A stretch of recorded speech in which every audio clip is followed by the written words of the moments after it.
rappeler de nos invités sur notre plateau dédié à la deuxième édition du sommet africain des startups. Nous recevons M. Tariq. Bonjour M. Tariq. Bonjour. Bienvenue sur notre plateau. Merci pour votre invitation. Ça nous fait plaisir de vous recevoir de toutes les façons. Alors, vous êtes speaker, donc à ce sommet, vous allez intervenir demain, bien évidemment.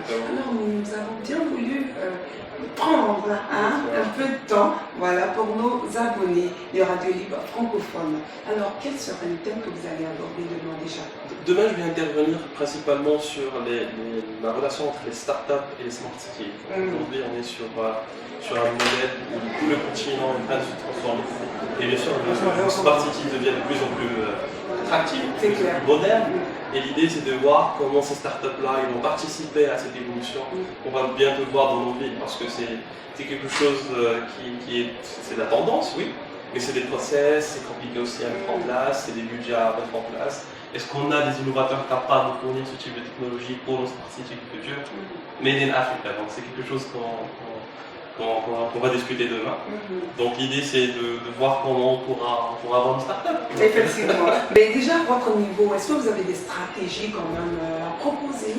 Aujourd'hui, honnêtement, il n'y a pas de stratégie directe. Ce qu'il y a, c'est qu'on a un écosystème, plusieurs écosystèmes africains aujourd'hui. On a des startups partout.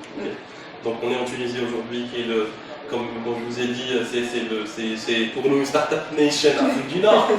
Il y a aussi le Maroc il y a le Nigeria sur l'Afrique de l'Ouest, bien sûr. On a pas mal de pays, on a le Kenya, l'Afrique de l'Est. On a de la bonne volonté. On a le Rwanda qui est juste fantastique aujourd'hui. Donc l'idée, c'est de comment identifier ces start-upers, comment les aider, comment fournir la bonne technologie et le bon support côté business et technique aussi pour qu'ils arrivent à accéder au marché mondial, ou bien marché africain en premier lieu. Donc aujourd'hui, en tant que Microsoft, on a pas mal de programmes. On a le programme Microsoft for Startups, qui est un programme dans la volonté de supporter nos innovateurs, offrir de la technologie. Et bien sûr, quand on parle de smart cities, on parle de data, on parle de IoT, on parle beaucoup de data consumption. Tous ces processing-là, toutes ces data-là ont besoin d'une capacité de traitement de données importante pour qu'on arrive à débloquer quelques problématiques. Et notamment, c'est ce qu'on fait. D'ailleurs, on a notre cloud, on a pas mal de choses qu'on peut offrir à nos startups. Oui, effectivement. Donc, est-ce que pour vous, vous pensez qu'on n'a pas besoin de plusieurs smart cities pour chacun des pays? Est-ce qu'un seul smart city suffit? La smart city aujourd'hui, il faut. Mon point de vue, un de point de vue, c'est que il y a des pays qui sont prêts.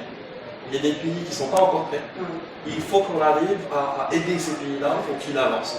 Donc notre mission, c'est pas vraiment de dire non, ce pays-là, il est, je ne vais pas dire en retard, il est en route, mais il va prendre un peu plus de temps que les autres. Mais plutôt de dire qu'il faut fournir le bon support à ces pays-là pour qu'ils arrivent à suivre aussi. La Smart City, c'est de la sécurité, c'est de la santé, c'est résoudre des problématiques liées à des sujets très très pointus dans notre vie quotidienne. Effectivement, même c'est qu'on néglige le plus. Bien sûr, même la notion de trafic va changer avec la Smart City. Donc, et encore une fois, c'est question d'infrastructure. Comme je vous ai dit, c'est qu'il y a des pays qui sont prêts, d'autres qui ne sont pas encore. Donc il faut qu'on arrive à trouver le bon terrain d'entente, donc supporter tout le monde de la bonne méthodologie, de la bonne manière. Donc c'est comme ça que personnellement je vois la chose. Après, côté Microsoft, on a beaucoup d'initiatives. On a des initiatives pour financer tout ce qui est start-up autour des sujets très pointus, par exemple tout ce qui est santé, tout ce qui est smart city, tout ce qui est education, donc ce genre de choses. Alors de manière concrète, en prenant le volet santé. Très concret. Ok, santé, je vous donne l'éducation qui est encore plus concret aujourd'hui sur le continent.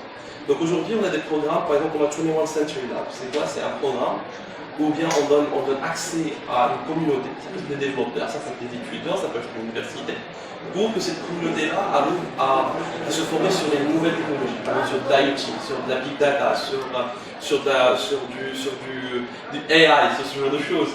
Et bien sûr, en même temps, être sûr que ces gens-là, ils ont ce raisonnement business. C'est-à-dire qu'on peut faire de la technologie quand on veut, mais si on rate le raisonnement business en tant que start-up, c'est qu'on rate presque 70% du travail. Merci beaucoup, M. Karim. Allez.